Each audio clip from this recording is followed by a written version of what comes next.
地价税一般用地基本税率是10%，但随着土地所有权人伫咧同一县市土地地价总额关价，使用的税率对10%到55%累进来扣税。但如果使用自用主体，税率却只有2%。如果所有权人有变更，一定要把握9月2日最后的申请期限。所谓的自用住宅，符合地价税的自用住宅要有什么要件或是限制呢？3个要件，2个限制。那有哪3个要件呢？就是说，土地所有人他本人、配偶或是直系亲属必须要户籍地要居住于该地。然后第2个就是说，那房子的话，必须土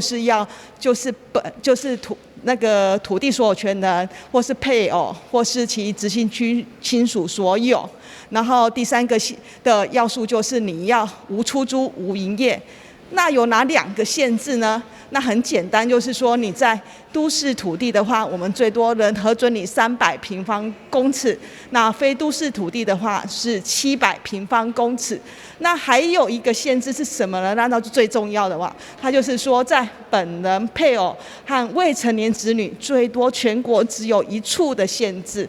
那就是提醒民众，如果还没有申请的话，一定要在9月20号提出申请。市府财政税务局表示，因为今年申请杂志的进程拄好遇到中秋的连假，民众会用利用财政部税务入口的网站来申请，或者是利用台南市坐点跨区的专功能税务柜台，甚至用邮件来申请，拢会使。台南新闻引根采访报道。